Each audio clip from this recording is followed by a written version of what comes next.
Ce soir du 10 février 2026, le football de jeunes en CONCACAF retient son souffle. À Guatemala City, sous les projecteurs du stade Cementos Progreso, Haïti et le Guatemala s'apprêtent à disputer bien plus qu'un simple match de phase de groupe. Pour la presse guatémaltèque comme pour les médias régionaux, cette rencontre entre les U17 masculins est unanimement décrite comme une véritable finale avant l'heure. Une confrontation directe pour la première place du groupe C des éliminatoires de la Coupe du Monde U17 2026. Un match où tout peut basculer en 90 minutes. Le contexte est clair, presque cruel dans sa simplicité. Les deux équipes comptent 6 points après 2 journées, mais le Guatemala occupe la tête du groupe grâce à une différence de but légèrement favorable, +9 contre +8 pour Haïti. Une marge infime, mais suffisante pour changer totalement la dynamique psychologique du duel. Car dans cette équation, les scénarios ne sont pas équitables. Le Guatemala peut se contenter de 2 résultats sur 3. Haïti, elle, n'a qu'une seule option, gagner. Cette réalité est largement mise en avant par la presse guatémaltèque qui parle d'un avantage stratégique majeur. À domicile, devant son public, dans son stade fétiche, le Guatemala sait qu'un match nul suffit pour sécuriser la qualification directe pour le tour final. Les médias locaux insistent sur cette position de force, soulignant la sérénité apparente du camp guatémaltèque, conscient de pouvoir gérer le match sans se découvrir excessivement. Mais de l'autre côté, la presse haïtienne et les observateurs régionaux décrivent une situation radicalement différente. Pour les petits grenadiers, ce match est une obligation absolue, une victoire ou rien, une pression maximale assumée, presque revendiquée.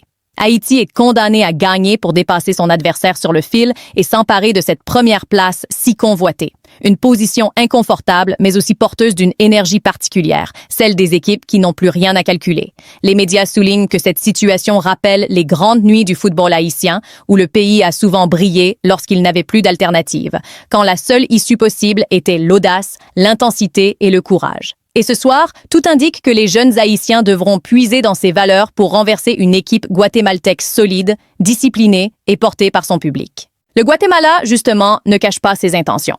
La presse locale évoque une approche pragmatique, basée sur la maîtrise du tempo, la solidité défensive et l'exploitation des transitions.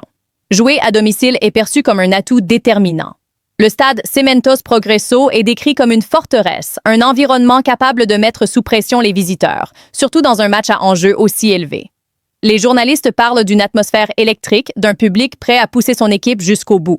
Face à cela, Haïti arrive avec des arguments solides. Les petits grenadiers sortent d'une prestation offensive marquante avec 4 buts inscrits contre Antigua et Barbuda. Une démonstration de puissance offensive qui a rappelé à toute la région que cette équipe haïtienne s'est attaquée vite, fort et avec efficacité. La presse régionale insiste sur cette capacité haïtienne à frapper rapidement, à déséquilibrer les blocs et à faire basculer un match en quelques minutes. Mais au-delà des statistiques et des calculs, ce duel est chargé d'un symbolisme particulier. La comparaison avec la sélection féminine U17 revient constamment dans les analyses. Quelques jours plus tôt, le 2 février 2026, les U17 féminines haïtiennes ont livré une prestation de référence face au même adversaire guatémaltèque, s'imposant 3-0 avec autorité. Une victoire nette, sans appel, saluée par toute la presse régionale. Les médias ont parlé de supériorité technique, de maîtrise collective et de maturité tactique. Cette performance féminine est devenue un point de référence. Un exemple, une source d'inspiration. Les observateurs notent que ce succès a renforcé la confiance autour du football haïtien dans son ensemble. Et ce soir, les regards se tournent vers les garçons, avec une question implicite. Peuvent-ils suivre le chemin tracé par leurs homologues féminines? La presse haïtienne insiste sur cette dimension mentale. Elle évoque un groupe conscient de l'enjeu, préparé à souffrir, mais déterminé à jouer sa chance jusqu'au bout. Les petits grenadiers savent que le moindre relâchement sera puni, que le Guatemala cherchera à gérer, à casser le rythme, à exploiter l'avantage du terrain. Face à cela, Haïti devra faire preuve de patience, d'intelligence et d'efficacité maximale dans les zones décisives. Le coup d'envoi est prévu à 21 heures locales, soit 01h Rosé UTC le 11 février. Une heure tardive qui ajoute encore à l'atmosphère particulière de la rencontre. Sous les projecteurs, dans un stade plein, ce match prend des allures de test ultime pour 2 générations prometteuses. La première place du groupe n'est pas seulement un classement. Elle représente une validation du travail accompli, une porte ouverte vers la phase finale et un pas de plus vers le rêve mondial. Pour Haïti, ce match est aussi une affirmation identitaire, une occasion de montrer que le football haïtien ne se contente plus d'exploits ponctuels, mais qu'il sait s'inscrire dans la durée, gérer la pression et répondre présent dans les moments décisifs. La presse régionale souligne cette évolution, notant une organisation plus cohérente, une mentalité plus structurée, héritée des récents succès des sélections haïtiennes dans les catégories de jeunes. À l'approche du coup d'envoi, les mots qui reviennent le plus souvent dans les analyses sont clairs. Finale, pression, stratégie, destin. Ce Haïti-Guatemala U17 dépasse le cadre d'un simple match de groupe. Il est le point de convergence de deux trajectoires, de deux ambitions, de deux lectures du jeu. D'un côté, un Guatemala qui veut gérer et conclure, de l'autre, une Haïti qui doit attaquer, oser et renverser l'ordre établi. Ce soir, il n'y aura pas de place pour l'approximation. Chaque duel comptera, chaque décision pèsera lourd. Et au bout des 90 minutes, une seule équipe sortira avec le statut de leader incontesté du groupe C. Pour la presse, pour les supporters, pour ces jeunes joueurs, ce match est déjà entré dans une autre dimension, celle des rendez-vous qui marquent une génération. À mesure que l'heure du coup d'envoi approche, la lecture du match se précise dans les esprits des observateurs. Ce Haïti-Guatemala U17 n'est pas seulement une confrontation de talent, c'est avant tout un duel de stratégie, un choc entre deux visions du football adaptées à un contexte très particulier. La presse régionale insiste sur ce point. Dans un match où une équipe peut se contenter d'un nul et l'autre doit absolument gagner, chaque choix tactique devient déterminant. Le Guatemala, leader du groupe C à la faveur d'une meilleure différence de but, arrive avec une approche assumée. Les médias locaux décrivent une équipe disciplinée, bien organisée, capable de fermer les espaces et de contrôler les temps faibles. À domicile, dans un stade qu'elle connaît parfaitement, la sélection guatémaltèque U17 n'a aucune obligation de se projeter à outrance. Au contraire, tout indique qu'elle cherchera à faire durer le match, à user son adversaire mentalement et à exploiter la moindre erreur haïtienne. Cette posture influence profondément la physionomie attendue de la rencontre. Le Guatemala peut se permettre de défendre en bloc médian, voire bas, en acceptant de laisser le ballon à Haïti. Les journalistes évoquent une stratégie fondée sur la patience, le réalisme et la gestion émotionnelle. Pour les jeunes guatémaltèques, le mot d'ordre est clair. Ne pas se précipiter, rester compact et rappeler constamment à Haïti que le temps joue contre elle. Face à ce plan, Haïti se retrouve dans une position délicate mais potentiellement libératrice. Condamnée à gagner, elle ne peut pas se contenter d'un jeu attentiste. Les petits grenadiers devront imposer un rythme élevé, presser haut par séquence et chercher à déséquilibrer rapidement le bloc adverse. La presse haïtienne souligne que cette équipe a montré, lors de ses précédentes sorties, une capacité à produire du jeu offensif, notamment avec une attaque mobile et agressive. Cependant, cette obligation de victoire comporte des risques. Plus Haïti se projette, plus elle s'expose au contre guatémaltèque. Et c'est précisément là que les observateurs voient l'un des tournants potentiels du match. Le Guatemala, bien conscient de cette dynamique, pourrait chercher à attirer Haïti dans son camp, à provoquer des pertes de balles dans des zones dangereuses, puis à exploiter les espaces laissés derrière la défense haïtienne. Les débats tactiques tournent aussi autour de la gestion mentale. Les médias régionaux insistent sur le fait que ce type de match se gagne autant avec la tête qu'avec les jambes. Pour les jeunes Haïtiens, la pression est immense. Chaque minute sans but peut accroître l'anxiété, chaque occasion manquée peut peser lourd dans les esprits. Le rôle du staff technique devient alors central. Calmer, recentrer, rappeler le plan de jeu, éviter la panique. La comparaison avec la sélection féminine U17 revient encore une fois dans les analyses. Lors de leur victoire 3-0 contre le Guatemala, les jeunes Haïtiennes avaient su allier intensité et patience, sans jamais se désorganiser malgré l'enjeu.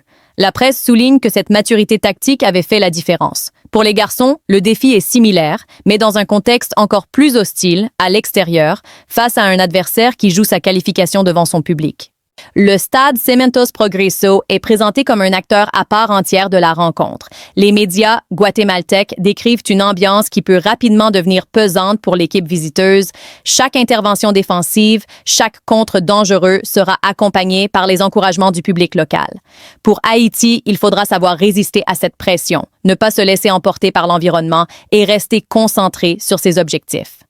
Sur le plan du jeu, la presse évoque un possible duel au milieu de terrain. La capacité d'Haïti à récupérer le ballon haut et à se projeter rapidement pourrait être un facteur clé. Mais cette agressivité devra être maîtrisée. Trop d'engagement pourrait entraîner des fautes inutiles, des cartons, voire des situations de danger sur coup de pied arrêté, un domaine où le Guatemala est réputé pour son efficacité. Les observateurs notent également que la gestion des temps forts et des temps faibles sera cruciale. Haïti ne pourra pas attaquer à pleine intensité pendant 90 minutes. Il faudra choisir les moments pour accélérer, pour presser, pour prendre des risques calculés. À l'inverse, le Guatemala cherchera à casser le rythme, à multiplier les petites interruptions, à ralentir le jeu dès que possible. À mesure que le match avance, un autre scénario commence à être évoqué, celui d'un but précoce. Si Haïti parvient à marquer rapidement, la dynamique de la rencontre changerait radicalement. Le Guatemala serait alors contraint de sortir de sa posture attentiste, d'attaquer davantage et donc de s'exposer. Les médias haïtiens insistent sur cette hypothèse, voyant dans un début de match agressif une clé potentielle du succès. Mais l'inverse est tout aussi vrai. Un but guatémaltèque, même tardif, pourrait être fatal aux ambitions haïtiennes. Dans ce contexte, la solidité défensive d'Haïti sera mise à rude épreuve. Les petits grenadiers devront trouver l'équilibre parfait entre attaque et sécurité, un exercice extrêmement difficile à ce niveau de compétition. La presse régionale rappelle que ce type de match est souvent décidé par des détails. Une erreur d'inattention, un duel perdu, une décision arbitrale, un moment d'inspiration individuelle. Les jeunes joueurs devront faire preuve d'une maturité rare pour leur âge, comprendre quand accélérer et quand temporiser, quand prendre un risque et quand sécuriser. Au-delà de l'aspect purement sportif, ce match est aussi perçu comme un révélateur du travail de formation dans les deux pays. Pour Haïti, une victoire serait un signal fort envoyé à toute la CONCACAF, celui d'un football de jeunes en pleine progression, capable de rivaliser et de s'imposer dans des contextes difficiles. Pour le Guatemala, conserver la première place serait la confirmation d'une génération solide, capable de gérer la pression et de tenir un résultat. À l'approche du coup d'envoi, la tension est palpable. Les journalistes parlent d'un match où chaque minute comptera, où le moindre relâchement sera puni. Les petits grenadiers savent qu'ils n'ont pas droit à l'erreur. Ils doivent écrire leur propre histoire dans un stade hostile face à un adversaire pragmatique et déterminé. Ce soir, le football U17 dépasse son statut de compétition de jeunes. Il devient un théâtre d'émotions, de stratégie et de rêves. Pour Haïti, c'est une traversée à haut risque, un chemin semé d'obstacles où seule la victoire ouvre la porte du tour final. Pour le Guatemala, c'est un exercice de maîtrise et de gestion, un test de maturité collective. Quand l'arbitre sifflera le coup d'envoi, toutes les analyses s'effaceront pour laisser place à la réalité du terrain. Mais une chose est déjà certaine. Ce Haïti-Guatemala restera comme l'un des matchs les plus marquants de ces éliminatoires U17. Un duel où la pression, la stratégie et le destin s'entremêlent et où une génération joue bien plus qu'un simple classement. Au terme de cette soirée du 10 février 2026, quoi qu'indique le tableau d'affichage, une chose restera gravée. Ce Haïti-Guatemala U17 aura dépassé le simple cadre d'un match de qualification. Il aura été un moment de vérité. Un instant où une génération entière s'est retrouvée face à ses limites, à ses espoirs et à ses responsabilités. Dans ce genre de rendez-vous, le football cesse d'être un jeu pour devenir un langage universel, celui de la pression, du courage et de la lucidité. Pour Haïti, cette rencontre représentait une épreuve de maturité. Condamnés à gagner, les petits grenadiers ont été forcés de se regarder en face, d'assumer un statut et de jouer avec le poids d'un pays qui croit en son renouveau footballistique. Ce contexte n'est jamais neutre pour des joueurs de cet âge. Il exige une force mentale rarement demandée si tôt, une capacité à rester fidèle à un plan de jeu malgré le bruit, l'urgence et l'adversité. Que la victoire ait été au rendez-vous ou non, cette expérience marquera profondément ces jeunes talents. Le Guatemala, de son côté, a abordé ce duel avec la posture de celui qui doit protéger un avantage. Gérer, temporiser, résister. Autant de verbes qui demandent une discipline collective exemplaire. Jouer à domicile devant un public exigeant ajoute une pression différente, moins visible mais tout aussi lourde. Ce match aura permis de mesurer la solidité d'un groupe capable d'évoluer dans un cadre tactique strict sans céder à la panique. Au-delà des enjeux immédiats, cette confrontation a rappelé une vérité essentielle du football de jeunes. Les matchs les plus formateurs sont souvent ceux qui se jouent sous contrainte, ceux où il n'y a pas d'alternative, où chaque décision compte, où l'erreur se paie immédiatement.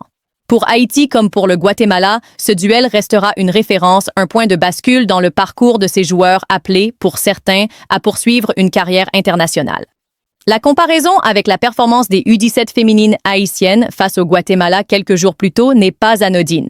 Elle illustre une dynamique globale, un souffle nouveau qui traverse le football haïtien, toutes catégories confondues. Elle rappelle aussi que le succès ne repose pas uniquement sur le talent brut, mais sur l'organisation, la discipline et la capacité à répondre présent dans les moments décisifs. En définitive, ce match aura incarné ce que les éliminatoires sont censés offrir. De la tension, de l'émotion, de la stratégie et des histoires humaines.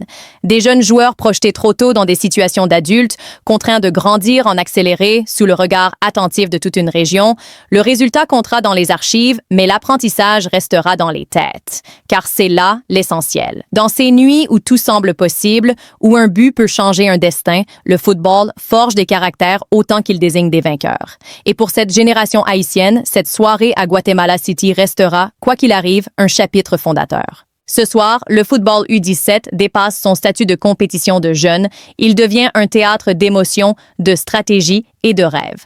Pour Haïti, c'est une traversée à haut risque, un chemin semé d'obstacles où seule la victoire ouvre la porte du tour final. Pour le Guatemala, c'est un exercice de maîtrise et de gestion, un test de maturité collective. Quand l'arbitre sifflera le coup d'envoi, toutes les analyses s'effaceront pour laisser place à la réalité du terrain. Mais une chose est déjà certaine. Ce Haïti-Guatemala restera comme l'un des matchs les plus marquants de ces éliminatoires U17. Un duel où la pression, la stratégie et le destin s'entremêlent et où une génération joue bien plus qu'un simple classement.